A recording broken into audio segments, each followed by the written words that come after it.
Hi hello. അപ്പോൾ ഇന്ന് നമ്മൾ വന്നിട്ടുള്ളത് ഫ്രോക്കിൻ്റെ ബാക്കിലൊക്കെ വെക്കുന്ന ഒരു ബോയുടെ കട്ടിങ്ങും സ്റ്റിച്ചിങ്ങുമായിട്ടാണ്. അപ്പോൾ നിങ്ങളോട് പറയാനുള്ളത്, ചാനൽ ആദ്യമായിട്ട് കാണുന്ന കൂട്ടുകാരുണ്ടെങ്കിൽ ഒന്ന് സബ്സ്ക്രൈബ് ചെയ്തിട്ട് സപ്പോർട്ട് ചെയ്യുക. അപ്പോൾ നമുക്ക് വീഡിയോയിലേക്ക് പോവാം. അപ്പോൾ ഞാനിതിന് എടുത്തിട്ടുള്ളത് 15.5 ഇഞ്ച് ലെങ്ത്തിലുള്ള ഒരു ലൈനിങ്ങിൻ്റെ പീസാണ്. 6.5 ഇഞ്ച് അതിൻ്റെ വിഡ്ത്തുമുണ്ട്.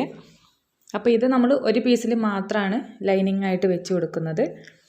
അപ്പോൾ അതേ അളവിൽ തന്നെ ഒരു സിൽക്കിൻ്റെ മെറ്റീരിയലും കൂടെ എടുത്തിട്ടുണ്ട്. 15.5 ഇഞ്ച് ലെങ്ത്തും 6.5 ഇഞ്ച് വിഡ്ത്തുമുള്ള. പിന്നെ ഞാനൊരു പീസ് എടുത്തിട്ടുള്ളത് 15.5 ഇഞ്ച് ലെങ്ത്തിലും വിഡ്ത്ത് 4 ഇഞ്ചിലുമാണ് കേട്ടോ. അപ്പോൾ നമ്മൾ ഒരു പീസാണ് വീതി കൂടുതലുള്ളത് എടുക്കുന്നത്, ഒരു പീസ് കുറവിലാണ് എടുക്കുന്നത്. ഇനി ഇതിൻ്റെ നല്ല വശവും കൂടെ ചേർത്ത് വെച്ചിട്ട് ലൈനിങ്ങും മറ്റേ 2 പീസും കൂടെ കൂട്ടിയിട്ട് ആ 3 പീസും കൂടെ കൂട്ടിയിട്ടൊന്ന് സ്റ്റിച്ച് ചെയ്ത് കൊടുക്കുക കേട്ടോ. അതേപോലെ തന്നെ മറ്റേ സൈഡും കൂടെ സ്റ്റിച്ച് ചെയ്തെടുക്കുക.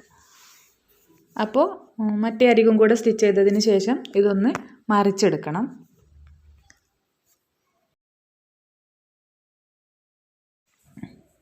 അപ്പോൾ ഇങ്ങനെ വൃത്തിയായിട്ട് മറിച്ചെടുത്തതിന് ശേഷം ഇതിൻ്റെ അരികു വശം ഉണ്ടല്ലോ, അതിങ്ങനെ ഫോൾഡിങ് ആയി ഇരിക്കാൻ വേണ്ടിയിട്ടാണ് കേട്ടോ നമ്മൾ ഒരു പീസ് വീതി കുറച്ചിട്ടെടുക്കുന്നത്. ഇനി നമ്മളിതൊന്ന് സെൻറ്ററിലേക്ക് 2 വശവും ഫോൾഡ് ചെയ്ത് കൊടുക്കുകയാണ് ചെയ്യുന്നത്. അപ്പോൾ കറക്റ്റ് സെൻറ്റർ നോക്കിയിട്ട് ആ ഒരു സെൻറ്ററിലേക്ക് വേണം നമ്മൾ 2 വശത്തു നിന്നും ഫോൾഡ് ചെയ്തെടുക്കാൻ. ഇനി ഇങ്ങനെ ഒന്ന് ഫോൾഡ് ചെയ്തിട്ട് സൂചി നൂലും വെച്ചിട്ടൊന്ന് സ്റ്റിച്ച് ചെയ്തെടുത്താൽ മതി കേട്ടോ. അടുത്തത് അതിൻ്റെ താഴെ വെക്കാനുള്ള ഒരു പീസ് എടുക്കണം. അപ്പോൾ അതിൻ്റെ ലെങ്ത്ത് 22 ഇഞ്ചാണ് എടുത്തിട്ടുള്ളത്, വിഡ്ത്ത് 7 ഇഞ്ചാണ് എടുത്തിട്ടുള്ളത് കേട്ടോ. അപ്പോൾ നമ്മൾ ഫോൾഡ് ചെയ്ത് വരുമ്പോൾ 3.5 ഇഞ്ച് ഉണ്ടാവും. അപ്പോൾ ഇതിനേക്കാൾ കൂടുതൽ വേണമെങ്കിൽ, നീളമൊക്കെ കുറച്ച് കൂടുതൽ വേണമെന്നുണ്ടെങ്കിൽ കൂട്ടിയിട്ടെടുക്കാം കേട്ടോ. അപ്പോൾ നമ്മളത് ആദ്യം അതിൻ്റെ വീതി ഒന്ന് ഫോൾഡ് ചെയ്യുക. പിന്നെ കറക്റ്റ് സെൻറ്റർ എടുത്തിട്ട് ഒന്നും കൂടെ ഫോൾഡ് ചെയ്തിട്ട് ആ അറ്റത്തൊന്ന് പിൻകുത്തി വെക്കുക കേട്ടോ. അപ്പോൾ നമ്മൾ ആ ഒരു ഷേപ്പ് കട്ട് ചെയ്തെടുക്കുമ്പോൾ രണ്ടും ഒരുപോലെ കിട്ടാൻ വേണ്ടിയിട്ടാണ് ഞാൻ പിൻകുത്തി വെച്ചിട്ടുള്ളത്.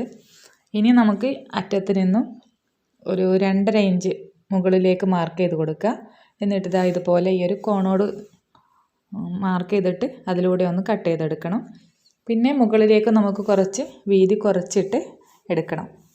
അപ്പോൾ 3.5 ഇഞ്ചുള്ളത് നമ്മളൊരു 3 ഇഞ്ചിൽ മാർക്ക് ചെയ്ത് കൊടുക്കുകയാണ്. എന്നിട്ട് ഇങ്ങനെ ഒന്ന് ചെരിച്ചിട്ട് വരച്ചു കൊടുക്കുക.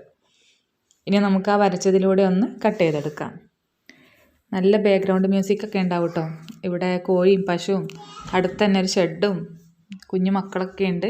അപ്പോൾ അതിൻ്റെ ഇടയിൽ നിന്നാണ് വീഡിയോ എഡിറ്റ് ചെയ്യുന്നത്. അതുകൊണ്ട് തന്നെ നല്ല സൗണ്ടൊക്കെ ഉണ്ടാവും, നിങ്ങളൊന്നും ക്ഷമിക്കുക കേട്ടോ.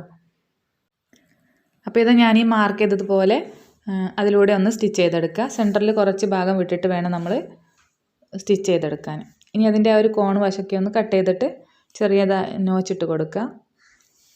എന്നിട്ട് നമുക്ക് ആ സെൻറ്ററിലുള്ള ഗ്യാപ്പിലൂടെ ഒന്ന് മറിച്ചെടുക്കണം.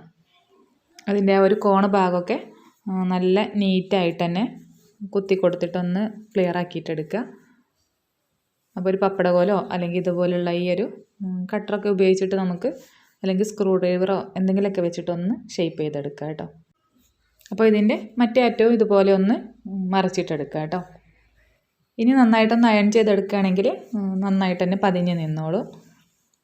അപ്പോൾ ഇനി നമുക്കിതൊന്ന് തുന്നിക്കൊടുക്കണം. അപ്പോൾ ഒരു 1/4 ഇഞ്ച് ഒരു പീസ് മറ്റേ പീസിലേക്കൊന്ന് കയറ്റി വെച്ചിട്ട് ഒറ്റ സ്റ്റിച്ചിട്ട് കൊടുത്താൽ മതി കേട്ടോ. അത് രണ്ടും ഒരുപോലെ വെച്ചിട്ട് നമ്മൾ സ്റ്റിച്ച് ചെയ്യുകയാണെങ്കിൽ 2ൻ്റെ അറ്റത്ത് സ്റ്റിച്ച് ചെയ്യണ്ടേ. അപ്പോൾ ഒരു 1/4 ഇഞ്ച് ഒന്ന് കയറ്റി വെച്ച് കൊടുക്കുകയാണെങ്കിൽ നമുക്ക് ഒറ്റ സ്റ്റിച്ചിട്ട് കൊടുത്താൽ മതി, പെട്ടെന്ന് തന്നെ പരിപാടി കഴിയും. അപ്പോൾ ഈ ഒരു ചാനൽ ആദ്യമായിട്ട് കാണുന്ന കൂട്ടുകാരുണ്ടെങ്കിൽ ചാനലൊന്ന് സബ്സ്ക്രൈബ് ചെയ്തിട്ട് സപ്പോർട്ട് ചെയ്യാം കേട്ടോ. ഇനി ഇതൊന്നിങ്ങനെ തുന്നിയെടുത്തിട്ട് നമുക്ക് ആ നൂല് വെച്ചിട്ട് തന്നെ ഒന്ന് ചുറ്റിയെടുക്കുക. അപ്പോൾ ഇതിന് മുന്നേ ഞാനൊരു ബോ ചെയ്യുന്ന വീഡിയോ ഇട്ടിട്ടുണ്ടായിരുന്നു. അപ്പോൾ അതൊക്കെ ചെയ്യുന്ന പോലെ തന്നെയാണ് നമ്മൾ ഈ ഒരു സെൻറ്റർ ഭാഗം ചെയ്യുന്നത് കേട്ടോ. നമ്മൾ നൂല് കൊണ്ടൊന്ന് ചുറ്റി കെട്ടിയെടുക്കുകയാണ് ചെയ്യുന്നത്. അപ്പോൾ ഈ ഒരു പീസ് നമുക്ക് അതിൻ്റെ സെൻറ്റർ ഭാഗത്ത് ചുറ്റി വെക്കാനുള്ളതാണ് കേട്ടോ. അപ്പോൾ ഇത് 4.5 ഇഞ്ച് ലെങ്ത്തും പിന്നെ 4.5 ഇഞ്ച് വിഡ്ത്തുമാണ് ഞാൻ എടുത്തിട്ടുള്ളത്. അപ്പോൾ അതൊന്ന് ഫോൾഡ് ചെയ്തിട്ട് അതിൻ്റെ ഒരു അരികു വശം സ്റ്റിച്ച് ചെയ്തെടുത്ത് ഇതുപോലെ ഒന്ന് മറിച്ചെടുക്കുക. ഇനി നമ്മുടെ ഈ ഒരു ബോയുടെ താഴെയായിട്ട് നമ്മൾ അതിൻ്റെ താഴെ വെക്കാനുള്ള ഈ ഒരു വള്ളി ഉണ്ടാക്കിയിട്ടുണ്ടല്ലോ, അപ്പോൾ അത് ഇങ്ങനെ വെച്ചിട്ട് നൂല് കൊണ്ടൊന്ന് ചുറ്റിയെടുക്കുക കേട്ടോ. എന്നിട്ട് അതിന് ശേഷം ഇത് വെച്ച് കൊടുക്കുക. അതല്ലെങ്കിൽ ചുറ്റാതെ തന്നെ നമുക്കിതിങ്ങനെ തുന്നി വെച്ച് കൊടുത്താൽ മതി.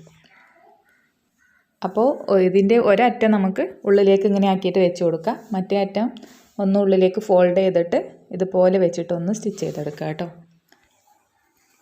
അപ്പോൾ ഇതാ ഇതുപോലെ ഫോൾഡ് ചെയ്ത് വെച്ചിട്ട് സൂചിയും നൂലും കൂടെ വെച്ചിട്ടൊന്ന് സ്റ്റിച്ച് ചെയ്തെടുക്കുക. അപ്പോൾ നമ്മൾ ഈ സ്റ്റാർട്ട് ചെയ്യുന്നതൊക്കെ താഴെ വശത്ത് നിന്നാണെങ്കിൽ വൃത്തികേടായിട്ടൊന്നും കാണൂല കേട്ടോ. മേലെ നമുക്ക് ഒറ്റ സ്റ്റിച്ചായിട്ട് ഇങ്ങനെ കാണുള്ളൂ. ഓരോ ഡോട്ട് പോലെ നമുക്ക് കാണുള്ളൂ കേട്ടോ. അപ്പോൾ അധികം നൂല് താഴെ ഭാഗത്തായിട്ട് സ്റ്റിച്ചിട്ട് കൊടുക്കാൻ ശ്രദ്ധിക്കുക. എന്നിട്ട് നന്നായിട്ട് തന്നെ കെട്ടിയിട്ട് കൊടുക്കുക. അങ്ങനെ നമ്മുടെ ബോയുടെ പരിപാടിയൊക്കെ കഴിഞ്ഞിരിക്കുകയാണ്. അപ്പോൾ ഈ താഴേക്കുള്ളത് ഇതാ അതുപോലെ ഇങ്ങനെ കിടക്കണം. അതൊന്ന് അയൺ ചെയ്തെടുത്തെങ്കിൽ മാത്രമേ ഇത് നല്ല നീറ്റായിട്ട് കിടക്കുള്ളൂ കേട്ടോ. അപ്പോൾ ഇത് കെട്ടി വെക്കുന്നതിന് മുന്നേ തന്നെ നിങ്ങളതൊന്ന് അയൺ ചെയ്തെടുക്കുക. അപ്പോൾ ഇന്നത്തെ വീഡിയോ ഇത്രയൊക്കെയാണ്. വീഡിയോ യൂസ്ഫുൾ ആയിട്ടുണ്ടെങ്കിൽ മറക്കാതെ ഒരു ലൈക്കും കമൻറ്റും ചെയ്യാം കേട്ടോ. അപ്പോൾ നെക്സ്റ്റ് നല്ലൊരു വീഡിയോ ആയിട്ട് വരാം. Okay, by.